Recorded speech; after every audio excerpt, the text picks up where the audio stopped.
Good afternoon, everyone. Hope you enjoyed your lunch. Here we go again. I hope how many of you were here for the last panel I moderated and got all the instructions when it comes to asking questions? Perfect. Lots of you. Lots of audience participation here. As I said before, if somebody here says something that you find particularly interesting, offensive, provocative, throw up your hand if you have something to say, and I'll try to go to you as quickly as possible to get a question in as part of the flow of the discussion, as opposed to waiting until the end. So as you can see, with my panelists, Manuela here, Stephen, and Nimrod, but I'd like to begin a little more broadly. And I'd like to begin with you, Manuela. For those of you who don't know, Manuela has been a distinguished leader in machine learning and robotics at Carnegie Mellon before joining JP Morgan, and not just witnessing, but in a very meaningful way contributing to the evolution of artificial intelligence. And so, Manuela, I'm asking this question of you, but I want Stephen and Nimrod to answer the question as well, because I think it's an important question, and it is the question that your boss, Jamie Dimon, your ultimate boss, at least at JP Morgan, asks you. What can AI really do? It's a very good question. Thanks for having me. So it's actually something that we all, as we go, struggle with to try to understand what it can do. And let me start by saying that AI is a very young science. I mean, it's not chemistry, it's not biology, it's not math. We don't know everything about AI yet. And so we are in this process of trying to understand what AI can do. But basically, AI is a science and engineering that tries to address problems related with data, the ability to perceive the world like any natural intelligence does, reasoning about the data, and actually acting and executing whatever the cognitive kind of box decides to achieve our goals. So it's kind of AI is these how do you say, integration of perception, cognition, and action. The ability to have a machine close this loop of what we believe is intelligence. It's raining, we decide to take an umbrella, we actually take the umbrella, go out and open it. So we do the whole cycle of data, cognition, and action. So within this, the question is like, so now what can AI do today? How far can we go with this? And it's, and this I'm going just to tell you, that this is a question that we ask ourselves all the time. And in AI, we have done what's called kind of like a task-driven AI. Okay, can we play chess? Can we play Go? Can we translate?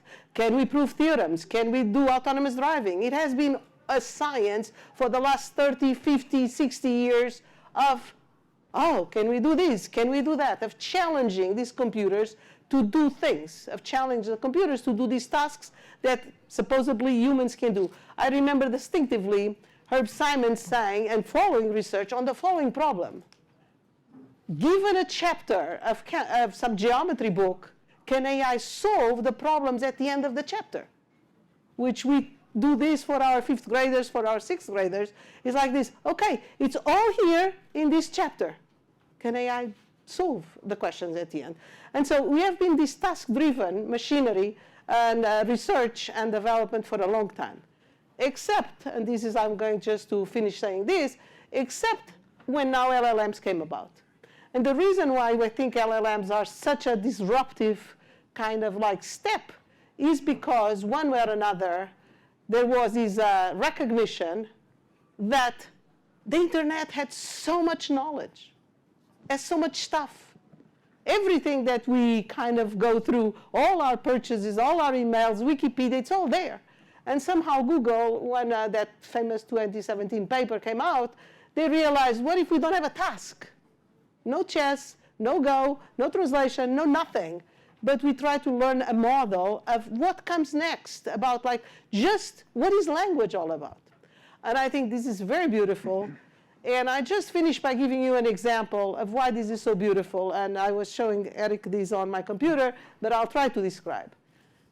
So, you know, one of the struggles with AI has been always the ability to generalize, to reach knowledge.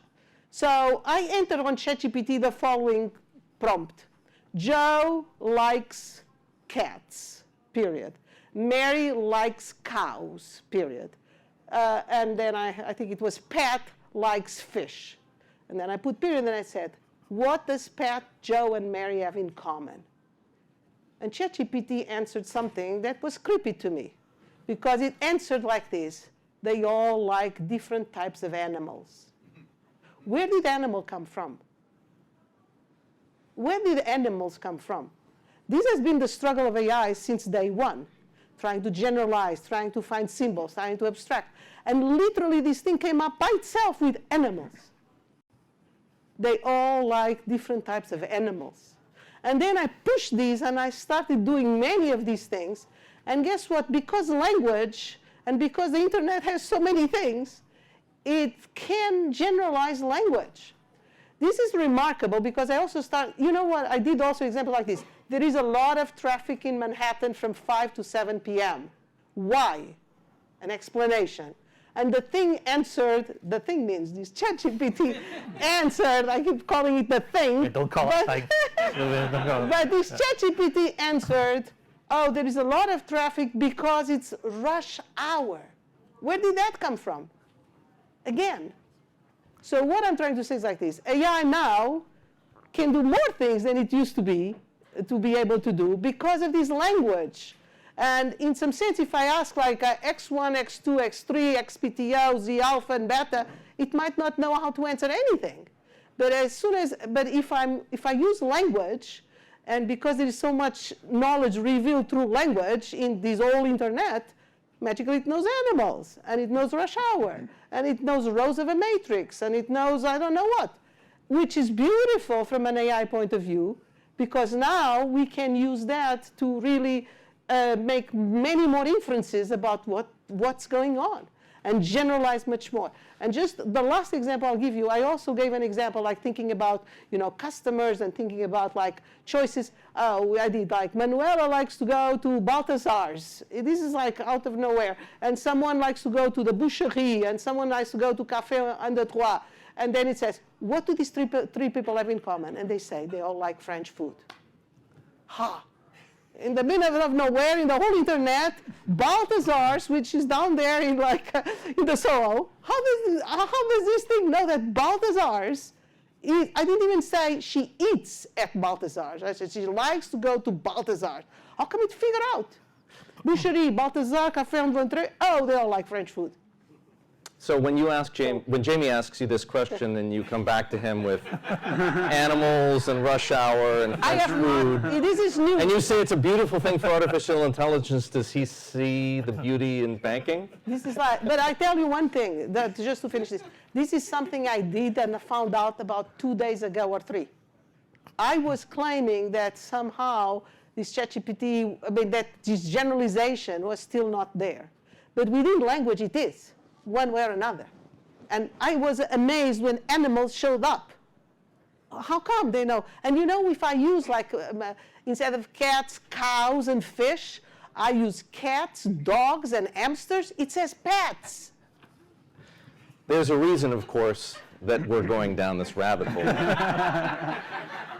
Which is that understanding how a bank can be AI first also requires understanding the nature of the interaction between the people who run that institution and the people who develop the technology. So Stephen and Nimrod, I want you to share with us your experiences with Venkat, for example, and with Jane or other people at the bank. What did they want to know about the work that you're doing and your people are doing in AI and what it can do for the bank?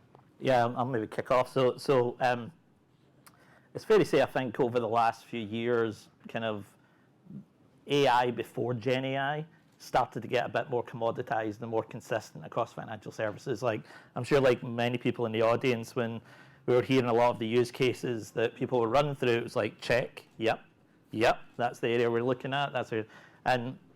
But certainly Gen AI has stimulated beyond the hype, the doors now that we can open, that we couldn't open 15 months ago, are now taking different segments of our business, and like David Rice was chatting about earlier, our senior business leaders in our Group Exco are taking a real hard look in the mirror about our business strategy and direction that we're going in, and does it still hold water for where we believe the organization is going to go. So I'd say that what we thought was maybe a 40% of our financial service domains that were being covered by, like fraud, et cetera, just standard AI implementations that have been around for years and years. I'd say this new paradigm shift has now opened up a lot of new avenues for the bank that are causing us really to think. And I'll maybe finish with one other point and then pass it over. But the real focus that I would say from Venkat and our Group Exco is really about talent. And it's about the recognition that what you know today is not going to be what you need tomorrow. And therefore, a lot of the kind of predefined ideas of what skill sets would look like, it's more about your ability to learn and adapt than it is a lot of base kind of skill sets that we used to think as the kind of sacrosanct of what we needed in our environment. So we're seeing a lot of focus on that workforce evolution more than I've ever seen before in the industry. Because those skill sets will either be replaced or complemented by... And very much like everybody else, algorithm. a real push towards the complement side as opposed to replace. Imran. So I think we understood three main things. I think one is that it's big. It's not something that we can ignore, right? So AI has been there for many, many years, obviously, and we've been working on AI implementations within the bank for at least kind of a decade. So one thing is that it's definitely kind of bigger than what it was. The second, I think, is that it's only going to develop. So there's something over here that we understand is, it's remarkable as it is at the moment, and everybody kind of understands in the room what it means. And I think it's the first time that consumers really understand what AI means. I think that's the subtle difference about this thing, that as soon as ChatGPT was introduced, it was no longer a thing that only kind of tech-savvy people could understand, but it was the first time that everybody could really understand how it can affect their lives. So I think that's the second kind of fundamental thing. And the third one is that it's here to stay, because once it was kind of developed, we all understand that there's a race behind it, and new things are going to come at a faster pace, and it's going to stay, and we have to be there and adopt it. Also because our employees are demanding it and needing it. In a year from now or 2 years from now, people would start have different types of interactions with data and with systems. If you think about it, we would start calling things and devices at home. I will talk to my refrigerator. Everything would be through kind of a natural language kind of interface. So I think this new type of interaction is definitely also disrupting the way our employees are expecting, data and the working environment to look like. So you have to kind of adapt yourself. I think those are the three kind of fundamental things that we learned. Maybe I'll stick with you for a moment, and then again go back to Stephen and Manuela. When Sundar declared back in 2016, shortly after he'd become CEO of what was then Google, that it was going to move from a mobile-first company to an AI-first company, there's really nothing standing in his way. Banking is different. There is obviously a lot of regulation. There's a great amount of scrutiny from the public. There's scrutiny from legislators.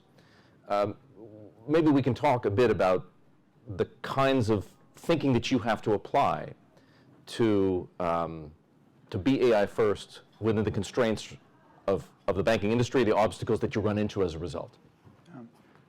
So I think, first of all, regulation will probably evolve as well around this thing. So companies that are currently private, obviously not non-banks, not from financial industries or any kind of regulated industries, will find themselves also dealing with more regulation. I think it will evolve into that, right? So it started with the different acts that are being kind of introduced, but I think some countries are already introducing actual regulations, and I think there will be laws, of course, to protect consumers against any kind of misuse of AI. So I think even those that think that they don't have any kind of limits would eventually kind of deal with some regulation. But for us, I guess that's a fair point. I think one of the key kind of I wouldn't say obstacles, because I see it as an important thing, right? When you understand what the regulation is about to protect, you kind of look at it from a different perspective, not as something that prevents innovation, but rather something that would allow you to speed up without kind of having the risks of a major kind of issue to happen, right? So when you have this mindset of regulation is here to protect our consumers and our clients, and you kind of adhere to that and work with the regulators, I think you have a very good kind of approach and a safe approach to how kind of you can use it. So not necessarily does it stop us. It definitely requires more from us, and I'd be happy to hear your perspectives. But engaging with the regulators, understanding how they are looking at it.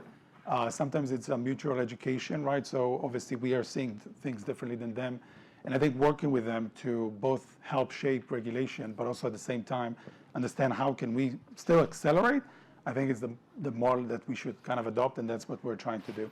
That said, it requires a lot from us, from understanding different things private companies are not looking at, things that relate to model risk, for example, that can be quite extensive for some of the use cases, obviously, and this is something that adds a lot. And if you think about it, it also kind of affects our ability sometimes to think about talent, because talent wants to be in a place where everything's free and we can share everything, everything's open source and publications all over and so on and so forth, and nothing stops you from putting stuff in production in 24 hours.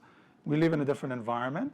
That said, we have different kind of things to offer to such great talent, from the huge amounts of data that we have, for example, being companies that are very global in nature, and being in so many kind of countries. I think that's very appealing to kind of AI talent. So I think we have other things to offer, right? But at the same time, knowing that the regulation is there, I guess for the good reason, helps us to kind of shape our way and still innovate without kind of slowing down.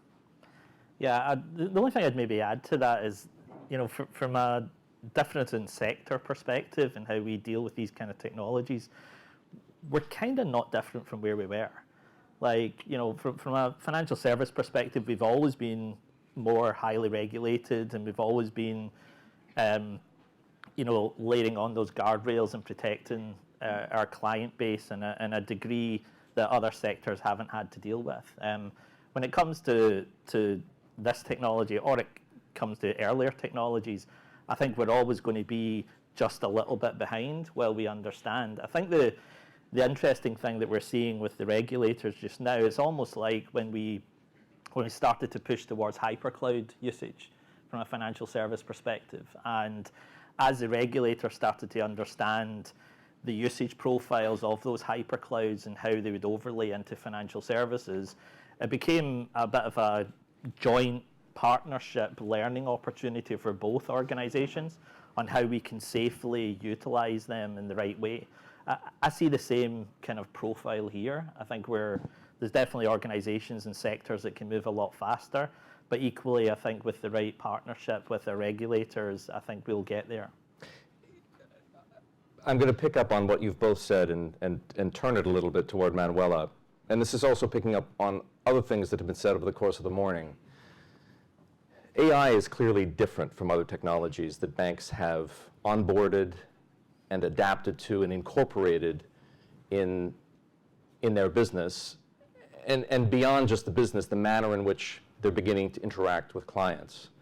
Does that demand a different approach from regulators? So, Go ahead. So I think that what happens is the following. This is an industry that is very serious and very risky, and definitely needs to comply with a lot of things to keep societies working, and it's absolutely needed to follow a lot of regulation. The hard part is that when we now embrace AI and have AI help assisting humans that do the services and increase the efficiency of humans and all of this, then there is a mismatch between trying to comply and understand, in some sense. In some sense, when the machines will be doing this, like our brain, or when machines will be advising humans, and we work a lot on explainability, on trying to explain, but there will be inevitably things that, I don't know where animals came from, where people are not going to be able to follow these gigantic models. They are not going to be able to follow all the data that was used. And they're not going to be able to follow why Waze comes up with this best route. I mean, what traffic is there? So inevitably AI has this component of, how can I say, of unknownness. You don't know. You just don't know. And I think that sooner or later we need to embrace that. Accept it. Accept as part of the technology that we are, in fact, using. So I think that the best way to do the right way, and this would be like also what would make like AI developers and scientists sleep well, would be if we are tested. If you are tested, not understanding necessarily, because we cannot understand very well, but test. Give us 1 million cases with what the outcome should be in terms of credit, no credit, loan, no loan, anything, price, no price. And the AI system goes through all of them, which did not know up front, and you see if it does well. And if it doesn't do well, you send it back. No, you are not ready yet because you don't pass the test. So I think that sooner or later, regulations, instead of being an understanding kind of like goal, will be a testing goal. Like for food, for drugs. I mean, there's so much that we do in terms of regulation that has to do with testing. So my point is that sooner or later we need to embrace that testing part. And where the tests come from, I'm not sure, but the business will know what the outcome should be and should generate a test, and then the AI people will sleep in peace at night because there is no willingness to make anything that doesn't do well when we try to bring AI to the processes of the industry. We all want to do the right thing. So tell us if we are not doing the right thing, and we will reconsider, we will redo, we'll research more, we will change the process, we'll use more data, we'll use more input until we pass the test. So, ladies and gentlemen, please get your questions ready. Gentlemen, does that make sense to you to think about the development of AI and, more importantly, the presentation of AI, as it were, in the physical world to regulators in a phase 1, 2, 3 drug trial type of approach, as opposed to hoping that regulators catch up with the technologists at the vanguard of the industry and actually understand what's going on, even if the scientists themselves don't?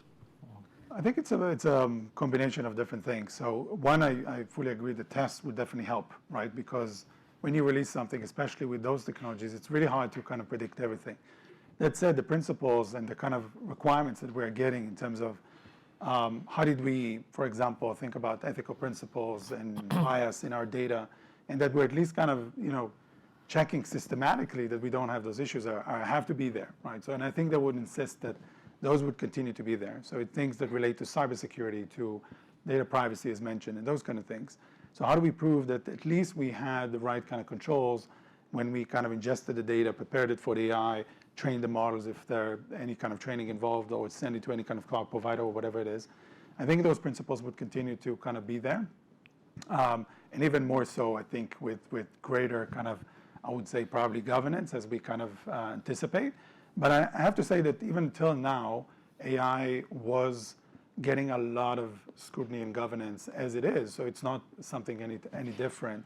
I think the only problem here is that some of the models, as Manuela mentioned, explainability becomes so difficult. So if the problem that the regulators are looking for is if something bad happened, we as a large bank, a large institution, know to trace back how this decision was made that made the event to happen, right? I think that's what they're looking for, and that's the explainability part. And I think that's what makes it so difficult, because some of these models, it's not that easy to explain, right? But I want to add one more thing here, just for a sec. So I also think that we need to understand that AI is a journey. AI is not a one-shot thing that does well today and will remain doing well for eternity, or AI does the bad thing now and it will remain doing the bad thing for eternity.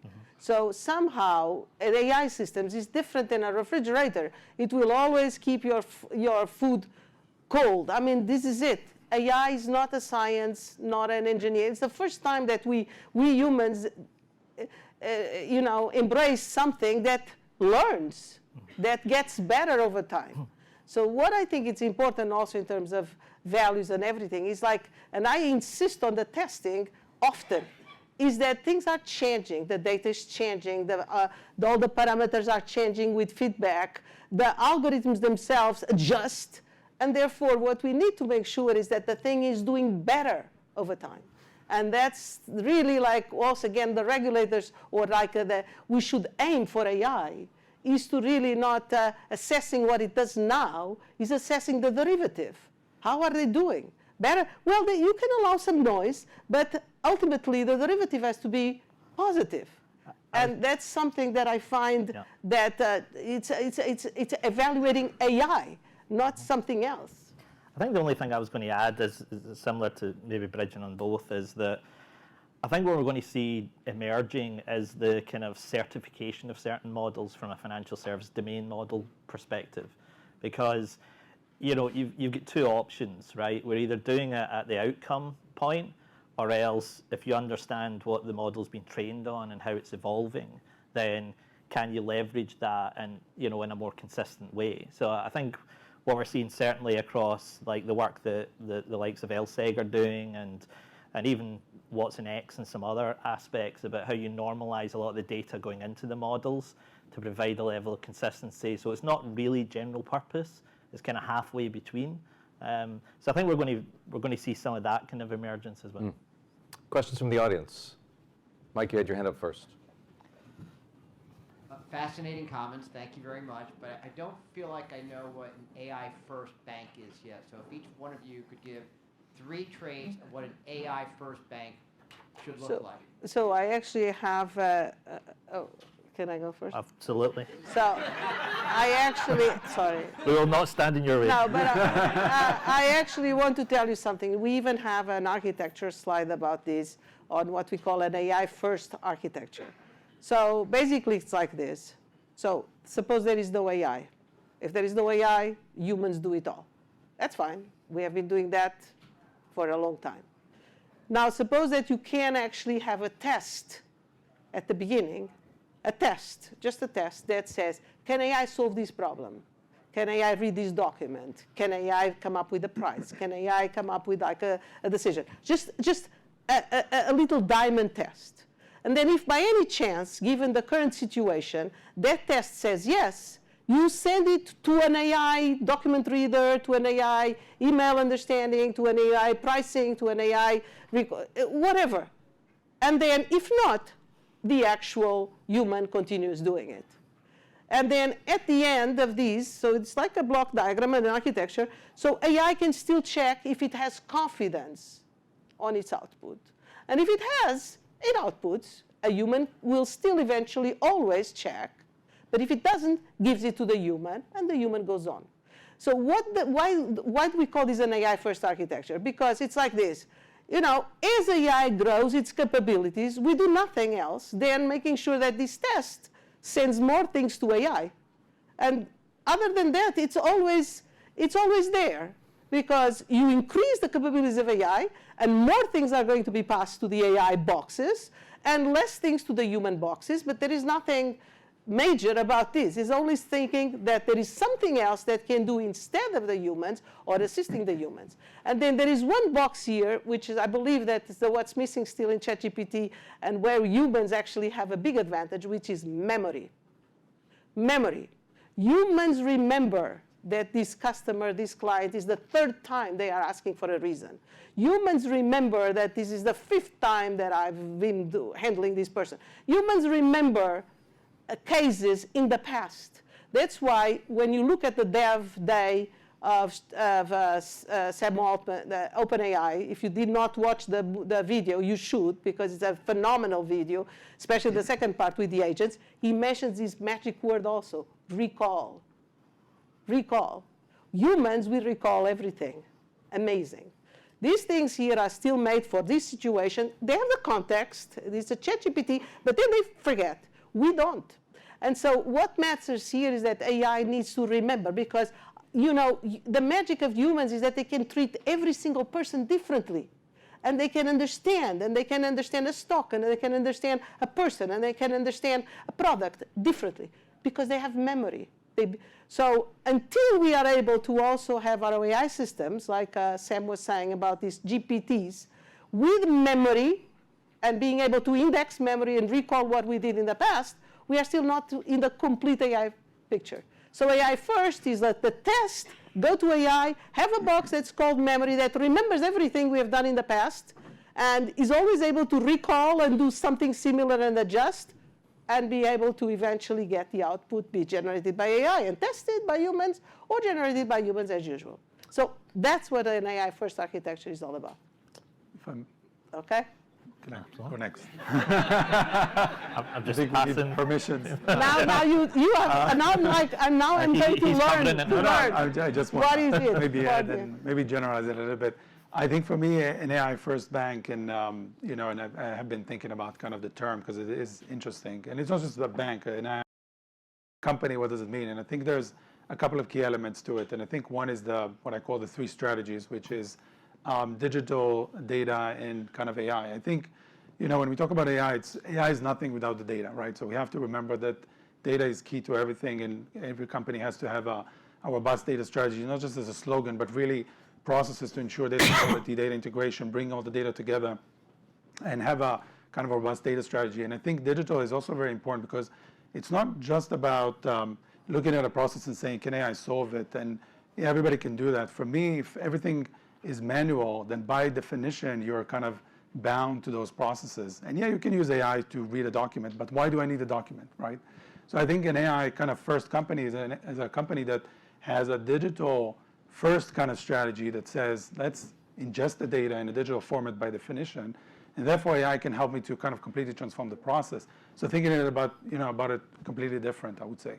And adding to all of this, everything I just said is not enough. I think having the three elements of a regulatory compliance, kind of really robust governance structure for us as a bank, maybe for other companies less, is so important, because if you don't know how to put the controls in place, work with the regulators, as we kind of mentioned, then nothing would run fast. We have to understand all the kind of controls and how do we do model risk and other stuff in order to do it fast. And the two other elements are talent and research, which I think are also fundamental components of an AI first company, because you cannot be an AI first without investing in always looking at what's next. This is so fast kind of evolving, space. What we thought 3 months ago on for example, our target architecture has already kind of changed in the way we're kind of thinking about our tech stack. So 3 months from now, 6 months from now, it may be completely different, and without an ability to constantly kind of learn and research, nothing works, and that obviously goes hand in hand with talent. So again, I want to leave more time for colleagues too. Yeah, I think we've covered most of it, but what I would say is even today, I think we could almost do a paint by numbers exercise of the key components of an AI first bank around controlling our data, sandbox environments or immersion environments so you can experiment fast, et cetera, et cetera. So if we take the top and tail approach where there's foundational components and capabilities that an AI first bank should have, and then we add in the kind of decision tree aspect of what AI can actually do at this point in time, I think you end up with this nice picture that points to the kind of fundamental for me, which is culture. You need to be in a position that you're willing to not undue, take undue risks, but you need to be able to balance that in the right way of understanding the progression of the technology and how we can leverage it in the right way. But I think there's a picture that I think we're forming even throughout today about how that bank would look if you could get the best of all worlds, and it's not that dissimilar across a lot of the banks. I actually completely agree. I mean, this is really, I was more talking about AI first for problem solving, not AI first as the company. But that's really interesting that we think like that. Next question is going to Stephen first. Who's got a microphone? Right there. I thought your comparison to food safety and drug safety was very good. Do you foresee, or would you welcome an FDA or USDA so that we can move some of the MRM overhead to a central set it and forget it kind of agency, and then just consume models without having to revalidate foundation models over and over? I would. I would. I mean, I really think that, it's not just that I would. I think that inevitably this will happen sooner or later. Because the more we embrace, the more we have AI, the more people have to test. I mean, it's going to be natural. I don't think that the FDA started also like that. Maybe they started first by trying to understand how was the cheese made and making sure that everything was right. But then after some time, they decided we'll test these on some drugs, on the mice, on the people, I mean, whatever. I mean, there was this transition from understanding that the scale is too big. And I do think that sooner or later it will happen. Yeah. Yeah, I'd agree with that. I think the other thing that, again, beyond the kind of potential for domain model certification and agreement, I think that the only other thing that I think that would be good to see is almost like a pattern recognition approach that says, you know, we're doing document summarization using this model that's got a 4 eyes process on the back end of it. Like, do we really need to focus so much from an MRM perspective and other areas on those if we can kind of cookie cut some of the constructs that it can sit, again, knowing the limitations of the technology, but also embracing the power of it. I think there's elements like that would be really good to work with the regulators on so they understand the domain areas and the domain models and the processes that we can overlay in order to make sure they're tight. I think certainly in Barclays, we're seeing the emergence of that with our MRM approach, that we can just agree some of these kind of hybrid constructs that we can utilize. Yeah. Gentleman in the front row. Great panel. Matt Glickman, Snowflake. I had my Manuela moment early this year. Yes. Although I love the embracing the unknown, by the way. But I had my moment when I saw this kind of agent paradigm where you could explain that you have a function and have the AI reason about when to use that function and actually call that function, which I think is it's a whole other level. So I'm curious your thoughts on like that model of these assistants. And I think we talked about in earlier panels for internal usage. And I spent, before coming to Snowflake, I spent 20 plus years in the industry. And I think my thesis is that once you're in the industry, it takes a long time to ramp. And once you ramp and have all that knowledge, it's really hard to leave. And I'm curious if you think that ramping at a bank or at these complex institutions will be able to kind of ramp quicker, so people won't have to wait 5 to 7 years before they're productive in these complex institutions that you're at. Again, I think that we have not talked about this yet, but I'm a big believer that the future, or what we should converge to, is a symbiosis between the human knowledge and the AI. So there is no way that AI will know as much as these people know. No, they actually know, or doctors know. That's why we send our kids to school. I mean, they end up learning, and they end up knowing. And it's not just going to be data that magically now, eventually processed by some AI or ChatGPT, knows more. So the real challenge is how to make sure that this knowledge, this human knowledge, and the machine knowledge, or the machine understanding, can be together. But I do believe that this example you were saying, and these functions, these agents, when I exactly think about these agents, is remarkable to think that we can eventually get to the point in which we have all these skills to all these little functions that we know the machine can do, and eventually we give them like a goal, and the machine itself can chain them, can plan, can come up with like a sequence, come up with alternatives, can evaluate what these will do, and eventually generate for us potentially a sequence of steps that we by ourselves would not have been able to put it together with an optimization criteria in mind. Because we are good at evaluating a few cases, but we are not good at being exhaustive. We are not good at being like detached from our biases and optimize. We have many flaws in terms of scale, and AI can help us there. We just have to be humble enough to eventually invoke the AI help for a lot of things. And I cannot avoid giving the example. If you have not watched The Imitation Game, Alan Turing's story, please go and watch. And there is a crucial moment in that movie, or in his life. I talked at his 100th-year anniversary in Manchester, and there was a wonderful presentation by a biographer on Alan Turing. there is a moment in which Alan Turing, this arrogant mathematician that thinks that can do anything, goes to Bletchley Park to decode this Enigma code. And there is one moment in which he humbly says, we humans cannot do it. And he starts drawing the rotors of the machine. And it's a mathematician that believed that he could solve anything as a human. And it was surrounded by all these fantastic linguistics and cryptographers and you name it. And he realized it can't be done without a computer. And when we think about all the information, all the data we have, all the information that's available on the web, all the things we have to evaluate to optimize, we have to humbly decide we cannot do it without AI. This is it. But on the other hand, we cannot also give up on what we know. So there has to be this combination of what you know with what the machine can help you with. And that's really something that we cannot think, oh, machine learning does it all, or we know it all. No, it is magic of putting the two things together.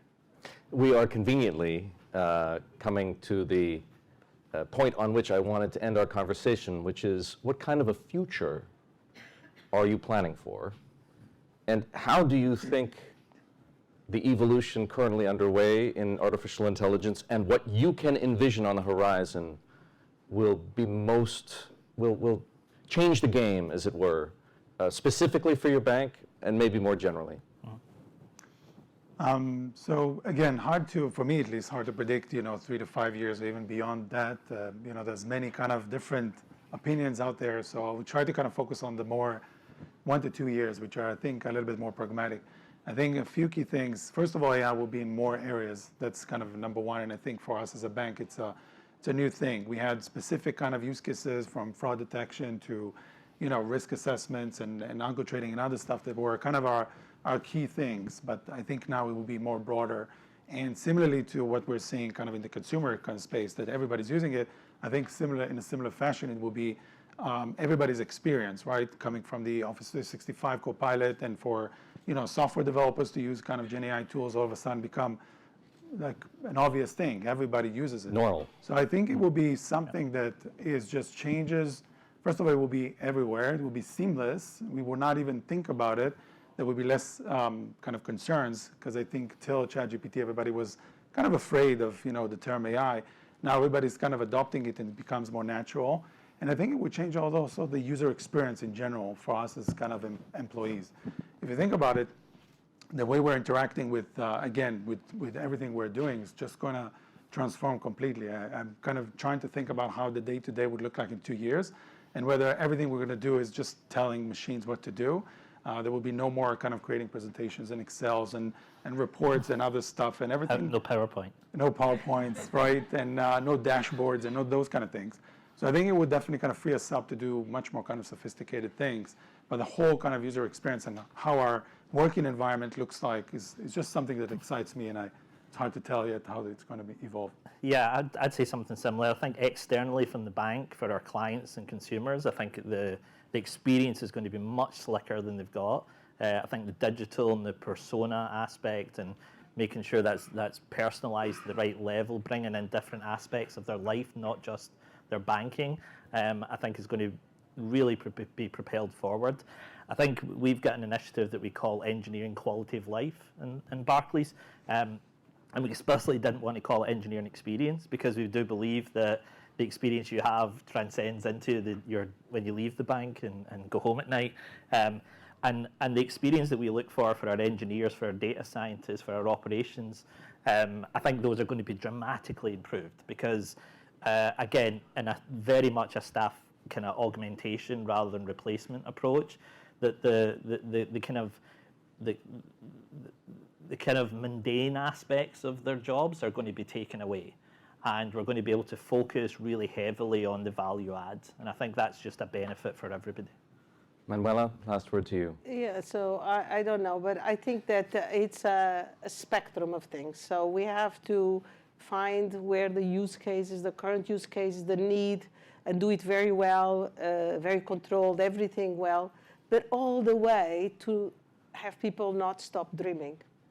So I think that we have to enable people who work to dream about how can it be done differently. Yeah. or in some sense, that's how we have to do. We have to have this huge spectrum of eventually understanding that AI is available and that these computers can do a lot of things.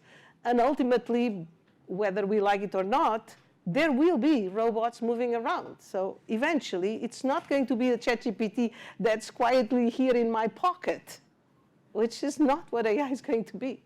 So wait for rooms that talk with you, wait for robots that move around, and dream of how all of that can be used to eventually improving humanity, I guess. Ojalá. Ladies and gentlemen, thank you for your questions. Please join me in thanking our panelists.